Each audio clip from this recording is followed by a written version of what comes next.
আমাদের জীবনে যতই মুসিবত আসুক না কেন আমরা কখনো নৈরাশ হব না। দুনিয়ার মধ্যে যতদিন তুমি থাকবা ততদিন তোমার এই জীবনটি হলো একটি পরীক্ষা। এই জীবনটি একটি কি পরীক্ষা। আল্লাহ তাআলা এই আয়াতের মধ্যে 5টি কথা উল্লেখ করলেন।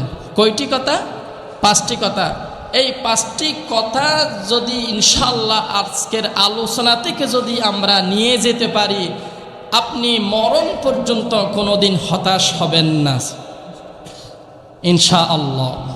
কারণ এই 5টি কথার মধ্যে এমন কোনো কথা আছে যেটা আপনার জীবনের সাথে একেবারে অ্যাডজাস্ট। কারণ আমরা যদি কোনো ডিগ্রি অর্জন করতে চাই, কি কোনো ডিগ্রি, ডক্টর, ইঞ্জিনিয়ার, ব্যারিস্টার, যত কিছু আছে, মুফতি, মুহাদ্দিস, মাওলানা, যত কিছু আছে, এইগুলো যদি আমরা পাশ করতে চাই, আগে আমাদের কি দিতে হবে? পরীক্ষা দিতে হবে। কি দিতে হবে? পরীক্ষা দিতে হবে। তারপরেই আমরা এগুলো অর্জন করতে পারবো। আল্লাহ তাআলা ঠিক তদ্রূপ আল্লাহ তাআলা বলেন, যদি কোনো বান্দা আমার কাছে আসতে চায়, আমার প্রিয় হতে চায়, আমার কাছে নিকটবর্তী হতে চায়, তাহলে ওই বান্দার কাছ থেকে আমি এই পরীক্ষাগুলো অবশ্যই নেব। সুবহানাল্লাহ, সুবহানাল্লাহ। কারণ কোনো একটা জিনিস কোনো খাঁটি যাচাই করার জন্য আগে কি দিতে হবে? পরীক্ষা করতে হবে। যেমন আল্লাহ তাআলার কাছের প্রিয় বান্দা, পৃথিবীর মধ্যে সর্বশ্রেষ্ঠ মানুষকে হযরত মুহাম্মদ মুস্তাফা সাল্লাল্লাহু আলাইহি ওয়াসাল্লাম, আল্লাহ তাআলা তাহার কাছ থেকেই সবচেয়ে বেশি পরীক্ষা নিয়েছিলেন। হযরত ইব্রাহিম আলাইহিস সালাম, হযরত ইসমাইল আলাইহিস সালাম, হযরত ইসহাক আলাইহিস সালাম, হযরত ইয়াকুব আলাইহিস সালাম, হযরত আইয়ুব আলাইহিস সালাম, এই প্রত্যেকটা নবী কিন্তু আল্লাহ তাআলা অনেক বেশি তাদের কাছ থেকে কি নিয়েছেন? পরীক্ষা নিয়েছেন। তারপরে যত বেশি উত্তীর্ণ হয়েছে আল্লাহ তাআলা তার তত বেশি নিকটবর্তী হয়েছে। যেমন হযরত ইব্রাহিম আলাইহিস সালামকে আল্লাহ তাআলা অনেক বেশি পরীক্ষা করেছেন। সেই সুবাদে আল্লাহ তাআলা হযরত ইব্রাহিম আলাইহিস সালামকে কি বলে উপাধি দিয়েছেন? খলিলুল্লাহ, আল্লাহ তাআলার বন্ধু। ঠিক তদ্রূপ একটা এক্সাম্পল দিলে বুঝবেন। হযরত মারইয়াম আলাইহিস সালামকে আল্লাহ তাআলা পরীক্ষা করেছেন। কি পরীক্ষা করেছেন? যখন তিনি যুবতী হয়েছে, তখন আল্লাহ তাআলা বলেন, ইদ ক্বালাতিল মালাইকাতু ইয়া মারইয়াম ইন্নাল্লাহা ইউবাশশিরুকি বিকালিমাতিন মিন ইসমুহুল মাসীহু ঈসা ইবনু মারইয়াম ওয়াজিহান ফিদ দুনিয়া ওয়াল আখিরাতি ওয়া মিনাল মুকাররাবিন। যখন যুবতী হয়েছে হযরত মারইয়াম আলাইহিস সালাম, তখন আল্লাহ তাআলার কাছ থেকে এক ফেরেশতা এসে বলতেছে, আপনি একজন মা হবেন। কি হবেন? মা হবেন। দেখেন সমাজের মধ্যে কত কঠিন পরীক্ষা। দেখেন কোনো বিয়ে নাই, কোনো বিয়ে হয় নাই, বিয়ে ছাড়া কেমনে মা হবে? সে বলতেছে আমি কিভাবে মা হব? আল্লাহ তাআলা বলেন, ইজ ক্বালাতিল মালাইকাতু ইয়া মারইয়াম ইন্নাল্লাহা ইউবাশশিরুকি বিকালিমাতিন মিন, আপনি একজন ইসমুহুল মাসীহ ঈসা ইবনে মারইয়াম, একজন মাসীহ ইবনে মারইয়াম নামে একটি ছেলে আপনার গর্ভধারণ হবে, যে ছেলেটি ফিদ দুনিয়া ওয়াল আখিরাতি ওয়া মিনাল মুকাররাবিন, দুনিয়ার মধ্যে মর্যাদা সম্পূর্ণ হবে। সুবহানাল্লাহ। এটা কেমনে সম্ভব? তিনি বলতেছেন, আল্লাহ তাআলা আরো বলেন, ওয়া ইউকাল্লিমুন নাস ফিল মাহদি ওয়া কাহলান ওয়া মিনাস সালিহিন, সেই ছেলেটি এমন হবে যেটা দুলনা থেকে একেবারে প্রাপ্তবয়স্ক পর্যন্ত মানুষের সাথে কথা বলবেন। সুবহানাল্লাহ। আরো আশ্চর্য হলো, দুলনা থেকে ওয়া ইউকাল্লিমুন নাস ফিল মাহদি, অর্থাৎ দুলনা থেকে তিনি কথা বলা কি করবে? শুরু করবে। ওয়া মিনাস সালিহিন, তিনি নেককারদের মধ্যে অন্তর্ভুক্ত হবেন। সুবহানাল্লাহ বলবেন না? দেখেন আল্লাহ তাআলা ফেরেশতাদের মাধ্যমে তাকে সুসংবাদ দিল, তুমি একজন সন্তানের মা হবে যার নাম হবে মাসিহ ইবনে মারিয়াম, মাসিহ ঈসা ইবনে মারিয়াম। সেই দুনিয়ার মধ্যে নেককারদের অন্তর্ভুক্ত থাকবে এবং কি তিনি দুনিয়া থেকে কথা বলবে একেবারে প্রাপ্তবয়স্ক পর্যন্ত, এবং সেই ওয়া মিনাস সালিহিন, সালিহিনদের মধ্যে অন্তর্ভুক্ত হবে। এখন তার প্রশ্ন আসবে না, হযরত মারিয়াম আলাইহিস সালামের প্রশ্ন আসবে না, ইয়া আল্লাহ এটা কি সুসংবাদ, আমি তো কোনো বিয়ে করি নাই, বিয়ে ছাড়া কেমনে সন্তান হয়? আল্লাহ তাআলা বলেন, তখন তিনি বলেন ক্বালা রাব্বি আন্না ইয়াকুনু লি গুলামুন ওয়া লাম ইয়ামসাসনি বাশার। আল্লাহ এটা কেমনে সম্ভব, আমাকে তো কোনো পুরুষে কোনো বাশারে স্পর্শ করে নাই, এটা কেমনে সম্ভব? তখন আল্লাহ তাআলা বলেন ক্বালা কাযালিকাল্লাহু ইয়াখলুকু মা ইয়াশা, যেটা মানুষে পারে না সেটি আমি আল্লাহ তাআলা ইয়াখলুকু মা ইয়াশা, আমি পারি। সুবহানাল্লাহ, সুবহানাল্লাহ। কেমনে পারি জানেন?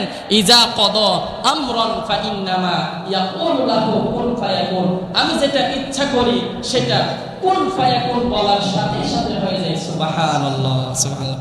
অর্থাৎ আল্লাহ তাআলার কাছে যদি আমরা যেতে চাই, প্রিয় হতে চাই, আগে আমাদের কি দিতে হবে? পরীক্ষা দিতে হবে। সেই জন্য সূরা বাকারার 155 নম্বর আয়াতে আল্লাহ তাআলা বলেন, হে বান্দারা, এই পরীক্ষার মধ্যে যদি পাস করো তাহলে আমি তোমাদেরকে ওয়াবাশশিরিস সাবিরিন, বড় সুসংবাদ দেব। কি দেব? বড় সুসংবাদ দেব। পাঁচটি হলো কি? আল্লাহ তাআলা বলেন, এক নাম্বার হলো ওয়ালানাবলুওয়ান্নাকুম বিশাইইম মিনাল খাউফ। এক নাম্বার কি? খাউফ, ভয় না। আপনি জীবনের মধ্যে দেখেন তো আপনার কোন কোন জায়গা নিয়ে আপনার ভয় আছে? আপনার পরিবার নিয়ে আপনার ভয় আছে না? আপনি যেই দুঃশাসনের মধ্যে আপনি অন্তর্ভুক্ত হবেন, ভয় আছে না? সঠিক বিচার পাই না, ভয় আছে না? আমরা অনিয়ম অবিচারের মধ্যে আছি, ভয় না? জীবনের ভয়, মৃত্যুর ভয়, জাহান্নামের ভয়, কবরের আযাবের ভয়, এই ভয়গুলো আমাদের মাঝে আছে না?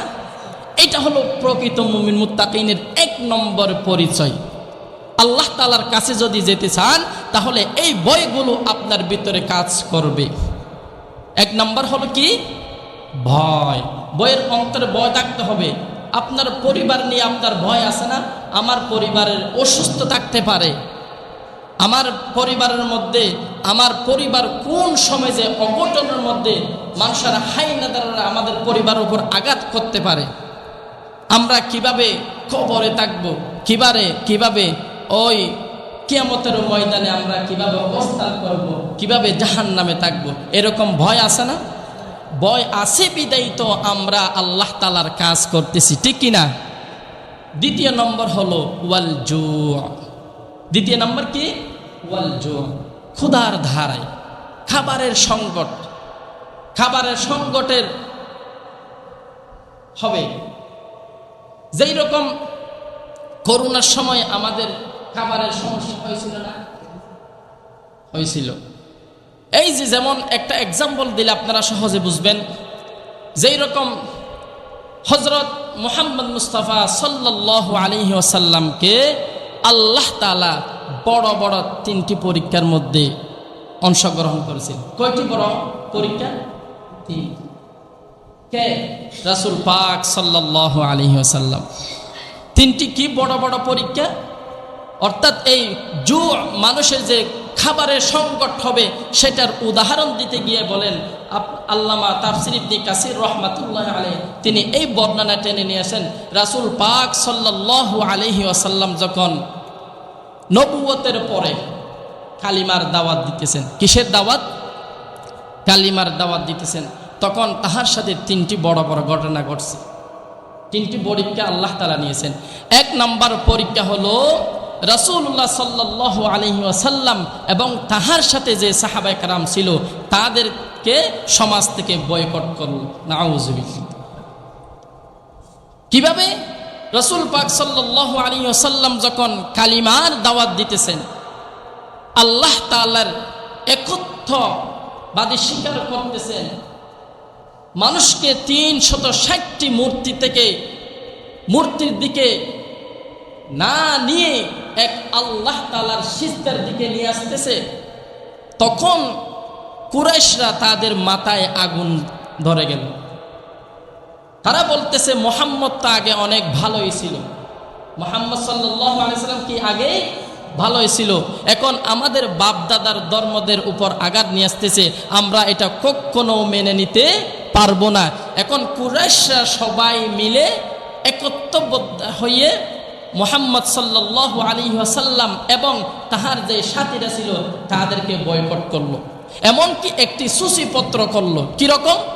তারা সবাই হাত রেখে বলতেছে, আজ থেকে আমরা মুহাম্মদ মুস্তাফা সাল্লাল্লাহু আলাইহি ওয়াসাল্লামকে সবাই বয়কট করলাম।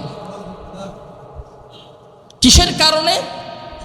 দাওয়াতের কারণে, কুরআনি কথা বলার কারণে, সঠিক কথা বলার কারণে, হক কথা বলার কারণে, হালাল হারাম পার্থক্য করে দেওয়ার কারণে। তখন তাদের উপর আঘাত আসতে পারে কিনা? এখন এই সমাজের মধ্যে অনেক মানুষ আছে, অনেক মসজিদে আছে, খতিব সাহেবরা সঠিক কথা বলতে পারে না, কুরআনি কথা বলতে পারে না, কারণ চাকরির ভয়। চাকরি গেলে তো মিন জু খাবারের সংকট হবে, আছে না? যেমন পর্দার বয়ান আপনি করতে পারবেন না, আপনি হারামের কথা বলতে পারবেন না, সুদের বয়ান করতে পারবেন না, ঘুষের বয়ান করতে পারবেন না, সমাজের অনিয়ম বয়ান করলেই তো আপনার চাকরি চলে যাবে, ঠিক কিনা? সেই জন্য অনেক এই মিম্বার থেকে অনেকে হক কথা বলতে পারে না। আর ভাই, রিজিককে কমিটি দিবে নাকি আল্লাহ দিবে? কারণ আল্লাহ তাআলা বলেন, ওয়ামা মিন দাব্বাতিন ফিল আরদি ইল্লা আলাল্লাহি রিজকুহা ওয়া ইয়ালামু মুস্তাকাররাহা ওয়া মুস্তাওদাআহা। ও বান্দারা, তোমরা দুনিয়ার মধ্যে যত কঠিন সময় আসুক না কেন, হক কথা বলবা, হকের পথে চলবা, সঠিক পথে চলবা, হারামের গুশানা থেকে হেফাজত করবা, হালাল পথে চলতে বলবা, কারণ রিজিক তো আমি আল্লাহ তাআলা, তুমি আসার 6 মাস আগে আমি তোমার রিজিক বরাদ্দ করে দিয়েছিলাম। সুবহানাল্লাহ। তো এখন কি আমাদের আর কোনো খাবারের ভয় আছে? সেই জন্য রাসূল পাক সাল্লাল্লাহু আলাইহি ওয়াসাল্লাম কোনো সমাজের ভয় করে নাই। প্রয়োজনে তোমরা আমাকে বাহির করে দাও, তবু আমি সঠিক পথে থাকব। এমনকি রাসূল পাক সাল্লাল্লাহু আলাইহি ওয়াসাল্লামকে যখন তারা বাহির করে দিল, তারপরে তারা একটা রুলস করলো। কি করছে? একটি নীতিমালা তৈরি করছে। সেই নীতিমালার পয়েন্ট থেকে আমি 7টি পয়েন্ট বলবো। 1 নাম্বার হলো, যখন রাসূল পাক সাল্লাল্লাহু আলাইহি ওয়াসাল্লামকে সমাজ থেকে বাহির করে দিল, তারা সবাই নীতিমালার মধ্যে লিখছে, আজ থেকে আমরা মুহাম্মদ মুস্তাফা সাল্লাল্লাহু আলাইহি ওয়াসাল্লাম এবং তার সাথীদের সাথে কোনো ধরনের ব্যবসা বাণিজ্য করব না। দেখেন কত বড় কঠিন পরীক্ষা হক কথা বলার কারণে।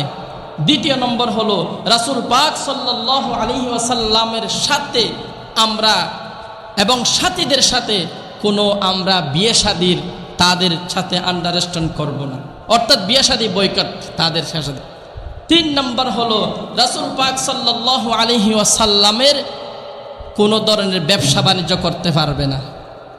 4 নম্বর হলো, এমনকি খুব কঠিন থেকে কঠিন রাসূল পাক সাল্লাল্লাহু আলাইহি ওয়াসাল্লাম এবং যারা কালিমার দাওয়াত দিতেছে তাদেরকে কোনো ধরনের খাবার এবং পানি আমরা বিক্রি করব না। নাউযুবিল্লাহ। দেখেন কত বড় কঠিন পরীক্ষা আল্লাহ তাআলা তার কাছ থেকে নিতেছে। এমনকি তাফসীরে এসেছে, সাহাবীরা ক্ষুধার ঝালায় গাছের পাতা, ঘাস, এমনকি শুকনা চামড়া, ওই যে চামড়া আছে না, চামড়াগুলো আপনার এই ঝাল দিয়ে খেয়েছে, সিদ্ধ করে খেয়েছে। একেবারে এরকম 1 বছর 2 বছর না, একেবারে 3 বছর পর্যন্ত তারা কত কষ্ট করেছে। 3টা পরীক্ষার মধ্যে 1 নাম্বার চলে গেছে। 2য় নাম্বার পরীক্ষা হলো, চাচা আবু তালেব ইন্তেকাল করেন। তো হুজুর বুঝলাম অনেক তো মানুষ মারা যায়, এখানে চাচা আবু তালেব ইন্তেকাল করলে তার আবার ক্ষতি কিসের, পরীক্ষা কিসের? সবচেয়ে পরীক্ষা হলো এই জায়গায়, যখন রাসূলুল্লাহ সাল্লাল্লাহু আলাইহি ওয়াসাল্লাম কালিমার দাওয়াত দিতেন, যখন হকের কথা বলতেন, যখন কালিমা প্রসার করতেন, তখন মক্কার কোনো ব্যক্তি রাসূলুল্লাহ সাল্লাল্লাহু আলাইহি ওয়াসাল্লামের উপর আঙ্গুল তুলে কথা বলতে পারতো না। তার কারণ হলো চাচা আবু তালেব ছিল। সুবহানাল্লাহ। এমন পর্যায়ে, এমনকি তার সাথে ঢালের মতো ছিল, কোনো আঘাত আসলেই তিনি সেটা দেখতেন। 3 নাম্বার হলো পরীক্ষা, হলো বড় বড় পরীক্ষার মধ্যে 3 নাম্বার পরীক্ষা হলো রাসূলুল্লাহ সাল্লাল্লাহু আলাইহি ওয়াসাল্লাম যখন দিন শেষে দাওয়াতের কাজ করে যখন বাসায় এসে সান্ত্বনা দিতেন, সেই উম্মুল মুমিনিন হযরত খাদিজা রাদিয়াল্লাহু তাআলা আনহা ইন্তেকাল করেন। এই যে কত বড় বড় 3টা পরীক্ষা দেখেন। 1 নাম্বার হলো তাদেরকে সমাজ থেকে বয়কট করলো। 2য় নাম্বার হলো চাচা আবু তালেব মারা গেল। 3 নাম্বার হলো সবচেয়ে যেই জায়গার মধ্যে শান্তি পেত, যেই জায়গা থেকে সাহস পেত, তিনি মারা গেলেন। উম্মুল মুমিনিন হযরত খাদিজা রাদিয়াল্লাহু তাআলা। তো এর চেয়ে আর কোনো বড় পরীক্ষা হতে পারে? এরকম কি আমাদের জীবনে কোনো পরীক্ষা আসে? না, এর চেয়ে কোনো বড় পরীক্ষা হতে পারে না। তো সম্মানিত প্রিয় মুসল্লি ভাইয়েরা, আজকে আমরা শুধুমাত্র নামাজটাই আদায় করতে পারতেছি না। কি আর বলবো, অন্যান্য জগতের তো আমরা রেখেই দিলাম, অন্যান্য সাবজেক্ট রেখেই দিলাম। আপনি হালাল হারাম অন্য জায়গায় রাখলাম, পর্দা অন্য জায়গায় রাখলাম, হক কথা অন্য জায়গায় রাখলাম, কিন্তু নামাজটা এসে আমরাও তাও পড়তে পারি না। এটা কি আমাদের জন্য কঠিন হয়ে যায়? দোয়া করি আল্লাহ তাআলা আমাদের সবাইকে 5 ওয়াক্ত নামাজ আদায় করার তৌফিক দান করুক। হলো ওয়ানাকসিম মিনাল আমওয়াল, সম্পদ দ্বারাই আপনাকে কি করবে? পরীক্ষা করবে। কির দ্বারাই? সম্পদ দ্বারাই। ওয়ানাকসিম মিনাল আমওয়াল, আল্লাহ তাআলা আপনার জীবনে 3 নাম্বার পরীক্ষা হলো সম্পদ দ্বারাই আপনার কাছে পরীক্ষা করতে পারে। না হুজুর কেমনি কি? সম্পদ দ্বারাই, তাফসীর ইবনে কাসির বলেন সম্পদ দ্বারাই পরীক্ষা বলতে আপনার,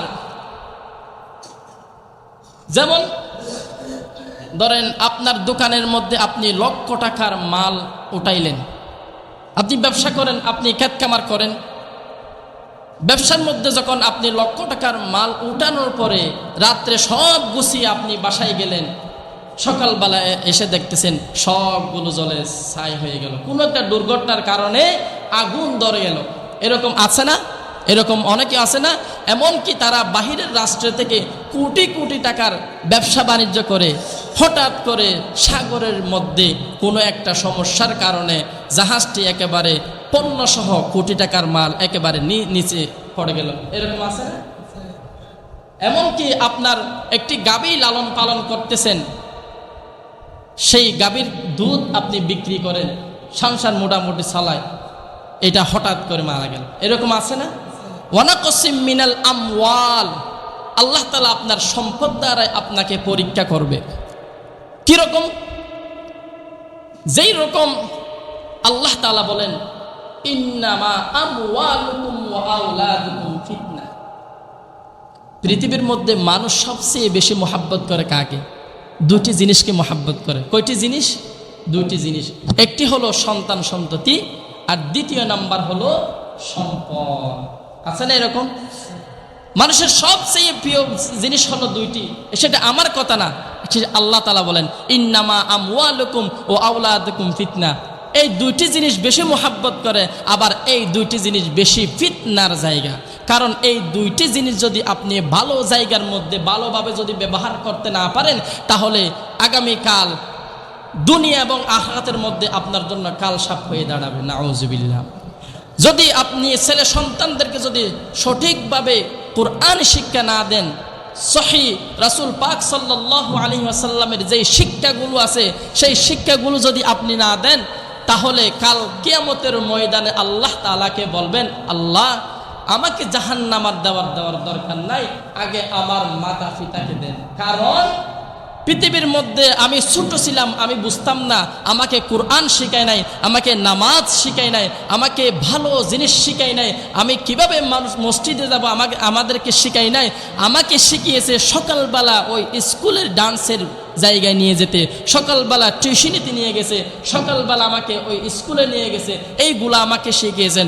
আমাকে সকালবেলা মক্তবে যাওয়ার সিস্টেম শিখাই নাই, সকালবেলা নামাজ পড়ার সিস্টেম শিখাই নাই, সকালবেলা কোরআন তেলাওয়াত করা আমাকে শিখাই নাই। এখন আপনার বিবেক থেকে বলেন, প্রশ্ন করেন, সেই সন্তান কি আপনার বিরুদ্ধে অবশ্যই আল্লাহ তাআলার উপর নালিশ করবে, কারণ দুনিয়ার মধ্যে আপনি তো শিখান নাই।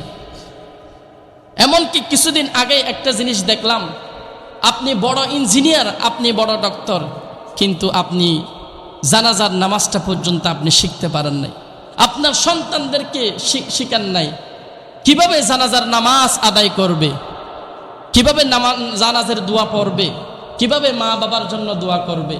এগুলা অবশ্যই আগে আমাদের শিখাইতে হবে।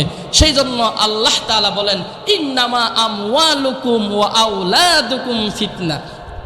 তোমার সম্পদ যদি সঠিকভাবে ব্যবহার না করো, কাল কিয়ামতের ময়দানে বড় সাপ হয়ে তোমার গলার মধ্যে ঝুলিয়ে থাকবে। নাউজুবিল্লাহ।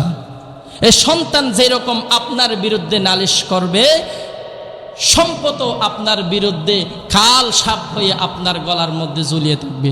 সেই জন্য রাসূল পাক সাল্লাল্লাহু আলাইহি ওয়াসাল্লাম বলেন, এই মাল নোকসান দিয়ে, সম্পদ ক্ষতি দিয়ে আল্লাহ তাআলা পরীক্ষা করবে। কেন জানেন? যেহেতু মানুষ বেশি মোহাব্বত করে, আল্লাহ তাআলা চাইবে কি আল্লাহ বন্দাটাকে কি এই সম্পদকে বেশি ভালোবাসে, নাকি আমি আল্লাহ তাকে বেশি ভালোবাসি। রাসূলুল্লাহ সাল্লাল্লাহু আলাইহি ওয়াসাল্লাম ইরশাদ করেন, যেই ব্যক্তির সম্পদ নোকসান হয়েছে, ক্ষতি হয়েছে, সেই বন্দা যদি আল্লাহ তাআলার কাছে যদি ধৈর্য ধারণ করে যদি দোয়া করে, পরবর্তী আল্লাহ তাআলা তাকে ওই সম্পদ 2 গুণের ব্যবস্থা করে দিবেন। সুবহানাল্লাহ।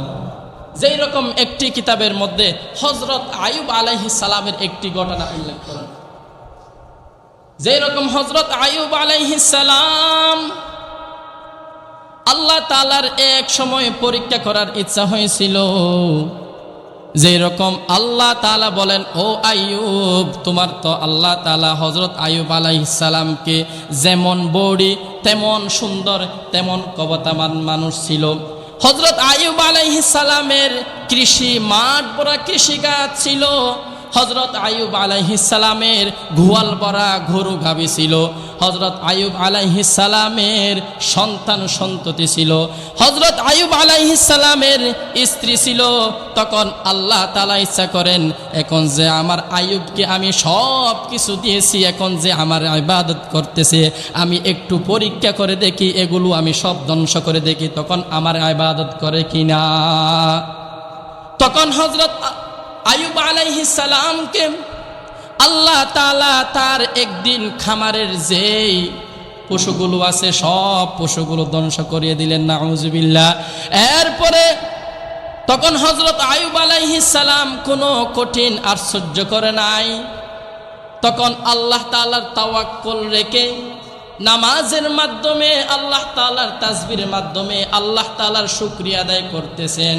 সুবহানাল্লাহ। দ্বিতীয়তে হযরত আইয়ুব আলাইহিস সালামের যে কৃষি জমি ছিল সবগুলো ধ্বংস করে দিয়ে দিল। আল্লাহ তাআলা বলেন, এখন দেখি আমার আইয়ুব আমার ইবাদত করে কিনা। তখন হযরত আইয়ুব আলাইহিস সালাম কোনো পেরেশান, কোনো কঠিন, কোনো চেহারা মলিন করে নাই। সব কিছু ধ্বংস হওয়ার পরেও আল্লাহ তাআলার কাছে ওয়াবাশ ইন্না লিল্লাহি ওয়া ইন্না ইলাইহি রাজিউন, অর্থাৎ ক্বালু ইন্না লিল্লাহি ওয়া ইন্না ইলাইহি রাজিউন অর্থ হলো আমরা বলতেছি আল্লাহ ইন্না লিল্লাহি ওয়া ইন্না ইলাইহি রাজিউন, আপনি যা করেছেন সেটা কোনো সমস্যা নাই, এরপরও আমরাও ফিরে আসতেছি। সুবহানাল্লাহ, সুবহানাল্লাহ। অর্থাৎ আমার কোনো সমস্যা নাই, আপনি যা করেন সব ভালোর জন্য করেন। কিসের জন্য করেন? ভালোর জন্য করেন। এরপর হযরত আইয়ুব আলাইহিস সালাম ইবাদতের মধ্যে থামে নাই, সব কিছু আল্লাহ তাআলার পুঙ্খানু পালন করতেছে। আল্লাহ তাআলা বলতেছে এইরকম করলে হবে না, তার সকল সন্তানগুলো আমি নিয়ে আসি। এরপরের দিন দেখতেছে হযরত আইয়ুব আলাইহিস সালামের যা সন্তান ছিল সব আল্লাহ তাআলা নিয়ে গেলেন। তারপরও হযরত আইয়ুব আলাইহিস সালাম কোনো ধরনের ময়লিন করে নাই চেহারাকে, তারপরও আল্লাহ তাআলার ইবাদতের মধ্যে মগ্ন ছিল। আল্লাহ তাআলা বলতেছে এখন তার যে কৃষি জায়গা জমি ছিল সবগুলো আমি তো দান শেষ করে দিলাম, গোয়াল ভরা গরু ছিল সব শেষ করে দিলাম, সন্তান সন্ততি ছিল সবগুলো আমি নিয়ে আসলাম। এখন দেখি তার শরীরে এমন একটি রোগ দেব যেই রোগ দিলে সে সহ্য করে পারবে কিনা, সেই রোগ দিলে আমাকে ডাকে কিনা। কিছুদিন পরে হযরত আইয়ুব আলাইহিস সালামকে আল্লাহ তাআলা তার শরীরে এমন একটি রোগ দিল, যেই রোগটি পোকা আকারে তার শরীরে খাওয়া শুরু করলো। এরকম করতে করতে যখন বেশি হয়ে গেছে, তার সাথে ছিল স্ত্রী, কোনো স্ত্রী ছিল না, একটা মাত্র স্ত্রী ছিল। ওই স্ত্রীর নামটা কি? রহিমা না, তাফসীরে এসেছে ওর নাম হলো রহমা নামে এসেছে, কিন্তু আমরা জানি রহিমা মানে রহিমা নামে। হযরত রহিমা আলাইহিস সালাম তিনি কিন্তু ছেড়ে যান নাই। হযরত আইয়ুব আলাইহিস সালাম এর শরীরে যে পোকা মাকড় কাটছে, তারপরেও তিনি আল্লাহ তাআলার ইবাদত ছাড়েন নাই। একটু যদি বোঝা আসে বলেন, সর্বপ্রথম তার যে খামার ছিল, ধানের ক্ষেত ছিল, সবগুলো ধ্বংস করে দিল, তারপরে ইবাদত করতেছে। দ্বিতীয়তে তার গোয়াল ভরা গরু ছিল, সব ধ্বংস করে দিল, তারপরও ইবাদতের মগ্ন আছে। 3 নম্বর বর্ষা ছিল, তার ফুলাফুয়ান সন্তান সন্ততি ছিল, সবগুলো নিয়ে গেছে, তারপরে ইবাদতের মধ্যে মগ্ন আছে। এরপরে আল্লাহ তাআলা দেখতেছে তাকে একটা রোগ দিয়ে দেখি সে আমাকে ডাকে কিনা।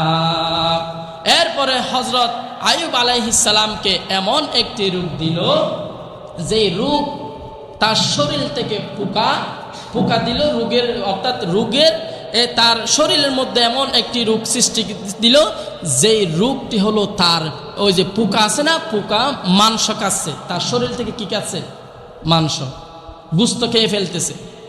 এমনকি হযরত আইয়ুব আলাইহিস সালাম যত দিন বাড়তেছে তার শরীরের রোগ বাড়তেছে, সমাজের মধ্যে এরকম কোনো ওষুধ পাচ্ছে না।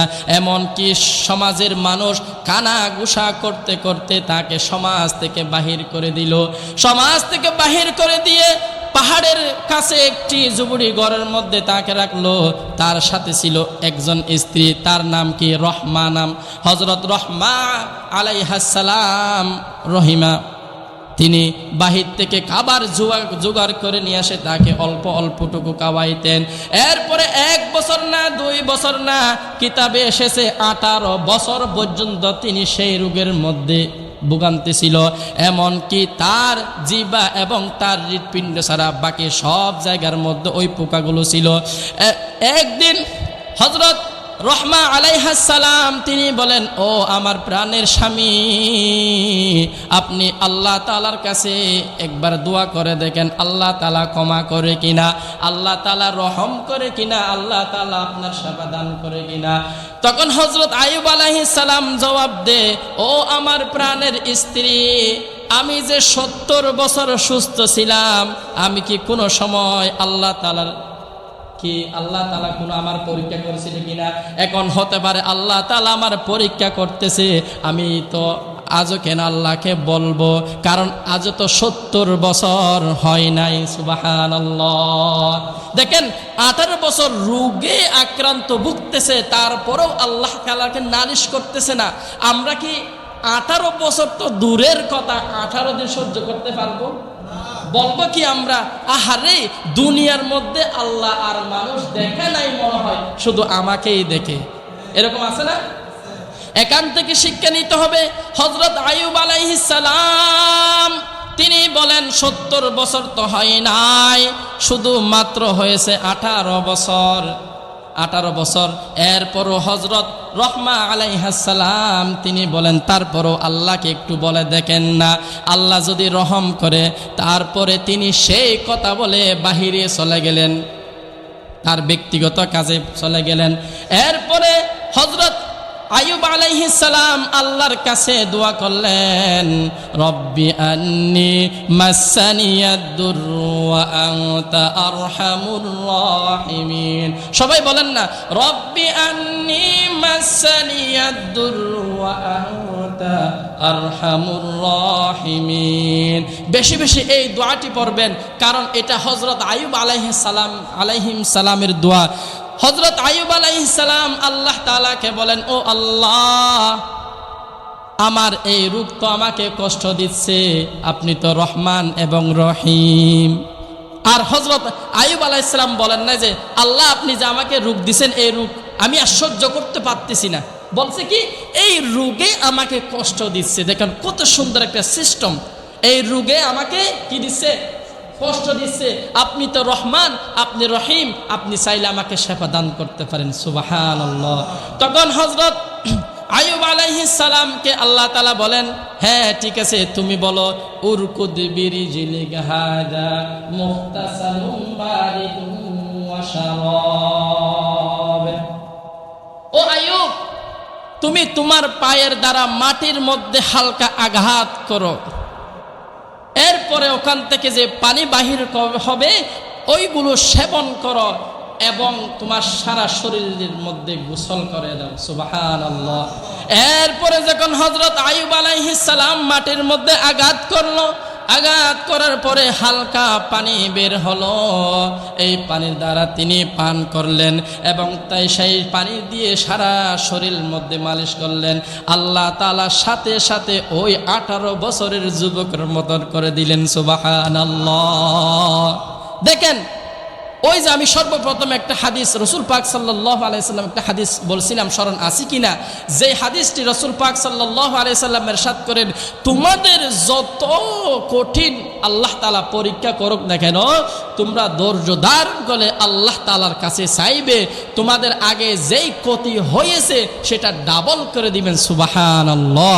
ঠিক তদ্রূপ হযরত আইয়ুব আলাইহিস সালাম যুবকের মতন হয়ে গেল। এখন ওই হযরত রহিমা আলাইহিস সালাম বাহির থেকে এসে আর হযরত ওই রোগে আক্রান্ত যেরকম রেখে গিয়েছিল এরকম আর দেখতেছি না, এখন চিনতেছে না। তখন হযরত আইয়ুব আলাইহিস সালাম ইনস্ট্যান্ট ওই জায়গার মধ্যে দাঁড়ানো ছিল, বলতেছে এই জায়গার মধ্যে একজন রোগ বেদিত একজন লোক ছিল, সেটা কি দেখছেন কিনা? তখন হযরত আইয়ুব আলাইহিস সালাম বলতেছে, না না না না, আমি হযরত আইয়ুব আলাইহিস সালাম, আল্লাহ তাআলার পক্ষ থেকে এই অবস্থা হয়েছে।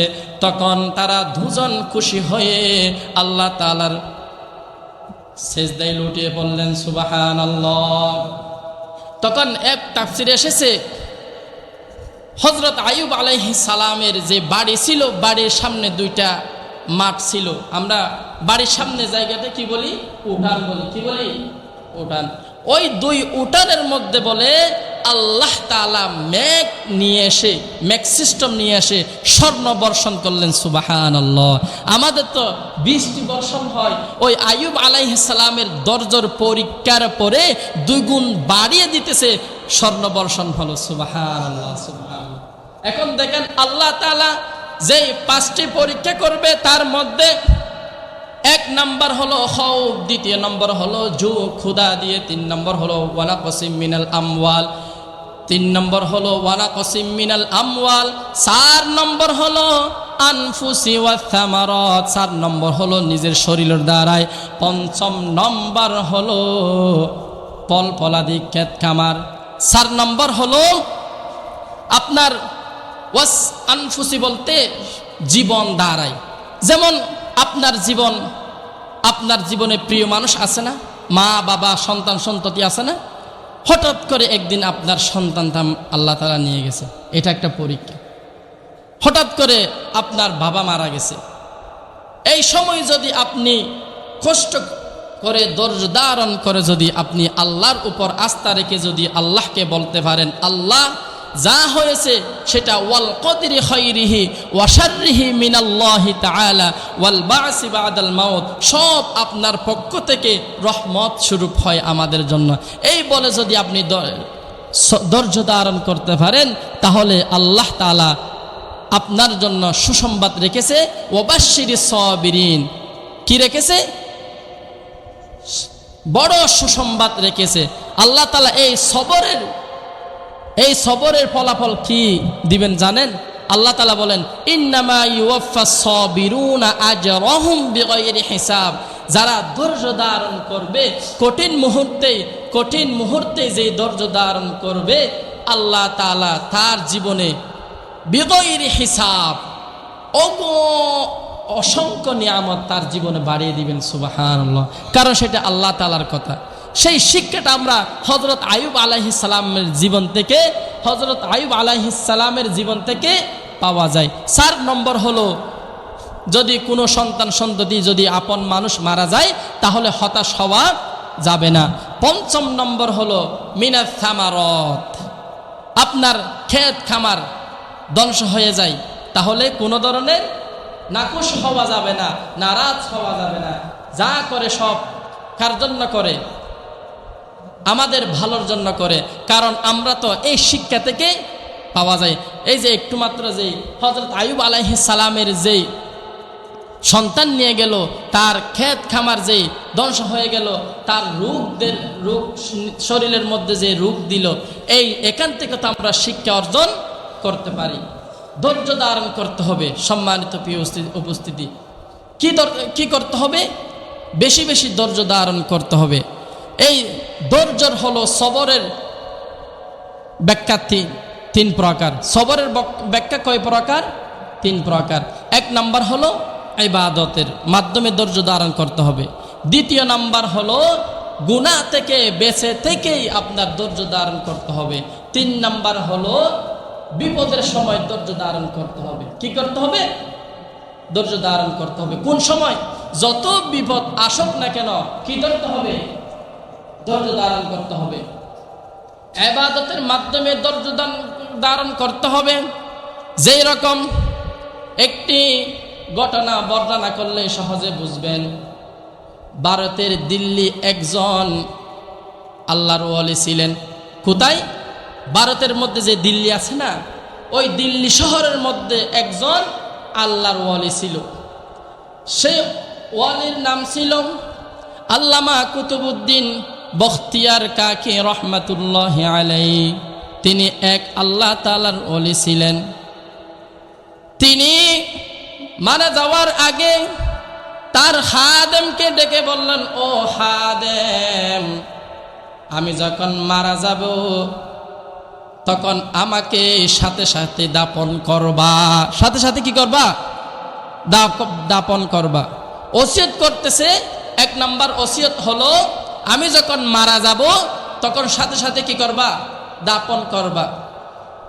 2 নাম্বার হলো, আমি যখন এই সমাজের মধ্যে আমার অনেক মুরিদান আছে, অনেক মানুষ আছে, অনেক ভক্তবৃন্দ আছে, তারা অনেকে চাইবে আমার জানাজা পড়ানোর জন্য, কিন্তু তুমি তাদেরকে বলে দিবা 4টি গুণ যদি থাকে সেই ব্যক্তি আমার জানাজা পড়াইতে পারবে।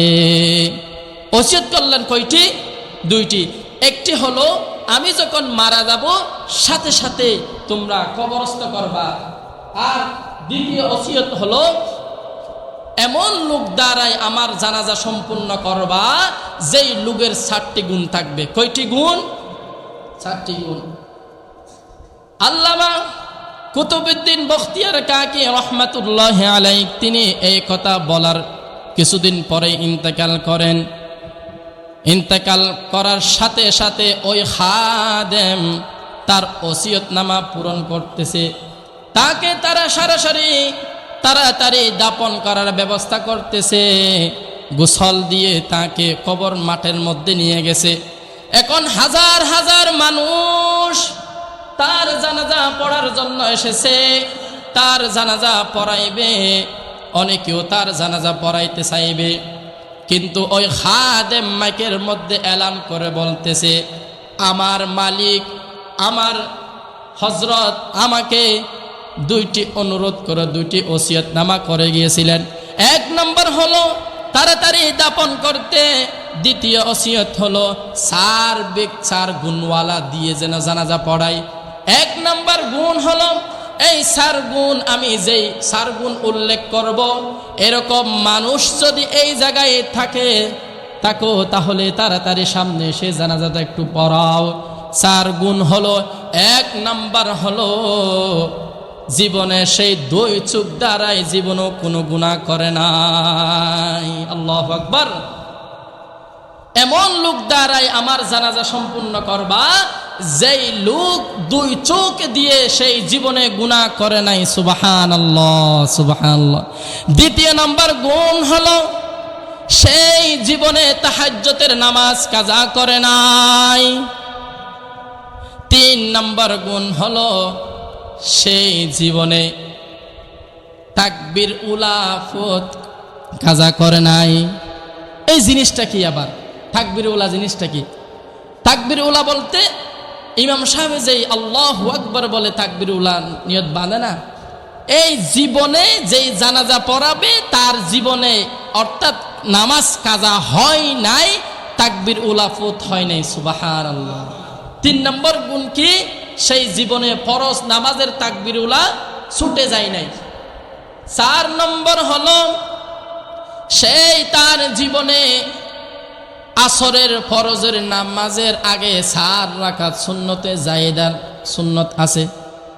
কিসের সুন্নত আছে? সুন্নতে জায়েদা আছে আসরের নামাজের আগে, এইটা তার কাজা হয় নাই। সুবহানাল্লাহ। এরকম 4 গুণওয়ালা যদি থাকো তাহলে তুমি সামনে এসে আমার হযরতের জানাজাটা শেষ করো। এরপরে খাদেম মাইকিন করতে করতে সেই বলতে লাগলো, যদি কোনো ব্যক্তি তাকে আসো তাহলে আমার হযরতের জানাজাটা একটু সম্পূর্ণ করো। তখন কেউ আসতেছে না, সবাই চলে যাওয়ার উপক্রম। এরপরে হঠাৎ করে একদিন একজন ব্যক্তি আসলো। আসার পরে তিনি মনে বলতেছে, ও আল্লামা কাকি, আল্লামা কুতুবউদ্দিন কাকি রহমাতুল্লাহি আলাইহি, তুমি তো তোমার আমল নিয়ে তুমি জান্নাতেই চলে যাবা, আমার আমলগুলো কেন পাশ করতেছ? এই বলে তার নাম ছিল আল্লামা শামসুদ্দিন আলতামাস রহমাতুল্লাহি আলাইহি। ওই বুজুর্গের নাম কি ছিল? আল্লামা শামসুদ্দিন আলতামাস রহমাতুল্লাহি আলাইহি। এমন লোক দেখেন, তিনি জীবনে কোনো তাহাজ্জুদ কাজা করে নাই, ফরজ নামাজের তাকবীর উলা ফুত করে নাই, এবং কি আসরের নামাজের আগে 4 রাকাত যেই নামাজ আছে এই নামাজের আগে সুন্নত নামাজ কাজা করে নাই, তার জীবনে এই 2 চোখ দ্বারাই গুনাহ করে নাই। সুবহানাল্লাহ। দেখেন কত বড় আল্লাহর ওলি। এইরকম মানুষ এই জমিনে আছে কিনা? অবশ্যই আছে। আজকে সম্মানিত প্রিয় ভাইরা, আজকে আমরা নামাজেই অলসমা করি। এই নামাজ হবে কবরের সাথী, এই নামাজ হবে জান্নাতে যাওয়ার রাস্তা, এই নামাজ হবে, এই নামাজ পারবে জাহান্নাম থেকে মুক্তি। একটু চিন্তা করে দেখেন, আজ যদি আমরা মারা যাই তাহলে আমাদের কি অবস্থা হবে? আমরা কি নামাজ আদায় করতেছি কিনা? আমরা হালাল পথে চলতেছি কিনা? আমরা হারাম পথ থেকে বেঁচে আছি কিনা? আজকে আমাদের সন্তানদেরকে আমরা মসজিদে নিয়ে আসতেছি কিনা? নামাজ শিক্ষা দিচ্ছি কিনা? আমরা আমাদের পর্দার বিধান শিক্ষা দিচ্ছি কিনা? আমরা তো কোনো কিছুই না। তাহলে আমাদের কি অবস্থা হবে? যখন মানুষ মারা যাবে, যখন কবরস্থ করা হবে, তখন সাথে সাথে 2 জন ফেরেশতা এসে তাকে সওয়াল জবাব করবে, মান রব্বুকা ওমান দীনুকা ওমান নাবিয়ুকা। এই বলে বলে প্রশ্ন করে। তুমি যদি দুনিয়ার মধ্যে এই কুরআন পড়ে থাকো, এই হাদিস অনুসরণ করে থাকো, এই দ্বীনের পথে সঠিক আদায় করতে থাকো, তাহলে হালাল পথে চলতে থাকো, তাহলে সবগুলো যদি সঠিক রাস্তায় তাহলে থাকতে পারো, তাহলে ওমান রহমান রব্বি আল্লাহ, তখন বলতে পারবে রব্বি আল্লাহ। ওমান নাবিয়ুকা, নবী কে ছিলেন, তখন বলতে পারবেন রাসূলুল্লাহ সাল্লাল্লাহু আলাইহি ওয়াসাল্লাম, তখন বলতে পারবেন মান দীনিয়াল ইসলাম। এই বলে আর যদি যেই বদকার দুনিয়ার মধ্যে কোনো নামাজই ছিল না, কোনো হকের পথে থাকতো না, কোনো সঠিক রাস্তায় থাকতো না, 2 নম্বরে ব্যবসা করত, পর্দা করতো না, নামাজ আদায় করতো না, তাহলে তার কি হবে? রাসূলুল্লাহ সাল্লাল্লাহু আলাইহি ওয়াসাল্লাম বলেন তার কবর জাহান্নাম ছাড়া কোনোই কিছু হবে না। এরপরে যখন কবরের মধ্যে দাপন করা হবে, তখন সাথে সাথে 90 থেকে 99টি সাপ এসে তাকে দর্শন করতে থাকবে। কারণ সেই দুনিয়ার মধ্যে তাকে সর্বপ্রথম চেহারার দিকে দর্শন করতে মারবে। কারণ এই চেহারা দিয়ে, সেই জুবান দিয়ে মিথ্যা কথা বলছে, সঠিক পথে চলে নাই, আল্লাহর নাফরমানি করছে, আল্লাহর নাফরমানি করছে, এই বলে বলে তাকে আঘাত করতে থাকবে। নাউযুবিল্লাহ। ও সম্মানিত প্রিয় ভাইরা, আজ থেকে এখান থেকে ওয়াদা করেন আমরা নামাজ ছাড়বো না, আমরা কোরআন পড়া ছাড়বো না, আমরা হক পথের রাস্তা থেকে আমরা সরবো না, আমরা 5 বেলার নামাজ আদায় করব, হক পথে চলবো, সঠিক রাস্তায় চলবো, আমরা কোরআন মোতাবেক চলবো, রাসূলুল্লাহ সাল্লাল্লাহু আলাইহি ওয়াসাল্লামের তরিকা অনুসরণ করে চলবো। তারপরে না ওই হাউজে কাউসারে যখন রাসূল পাক সাল্লাল্লাহু আলাইহি ওয়াসাল্লাম পানি প্রদান করবেন, তখন আপনার এই আমলগুলো দেখেই বলবেন এই আমার উম্মত দুনিয়ার মধ্যে কষ্ট করেছে, তাই বলে তাকে তাড়াতাড়ি ও আল্লাহ তাকে জান্নাতে দিয়ে দেন। সুবহানাল্লাহ। তো সম্মানিত উপস্থিতি, আজকের আলোচনা থেকে আমরা কি শিক্ষা পেলাম? আমাদের জীবনে যতই মুসিবত আসুক না কেন, আমরা কখনো নৈরাশ হব না। যত কঠিন আপনার সর্বপ্রথম ভয়ের দ্বারা পরীক্ষা করতে পারবে, আপনার ক্ষুধার জ্বালায় ক্ষুধা দিয়ে আপনার পরীক্ষা করতে পারবে, এরপরে আপনার ব্যবসা বাণিজ্য লস দিয়ে ক্ষতির অবস্থায় রেখে আল্লাহ তাআলা পরীক্ষা করতে পারবে। সন্তান আপনজন আল্লাহ তাআলা নিয়ে যেতে পারে, মৃত্যু দিয়ে পরীক্ষা করতে পারবে। 5 নম্বর হলো আপনার ফসলাদি আল্লাহ তাআলা ক্ষতি করে পরীক্ষা করতে পারবে। তো এই পরীক্ষাগুলো যদি আমরা পাশ করি, আল্লাহ তাআলার কাছে যদি আমরা তাওয়াক্কুল রেখে আল্লাহ তাআলার কাছে যদি আমরা ইবাদত করতে থাকি, তাহলে ওই হযরত আইয়ুব আলাইহিস সালামের মতো 2 গুণ বাড়িয়ে দিবেন। সুবহানাল্লাহ। আল্লাহ তাআলা আজকের আলোচনার মধ্যে যা শুনেছি, এই শোনার আমলগুলো আমাকে এবং আপনাদের সবাইকে আমল করার তৌফিক দান করুক। আমিন।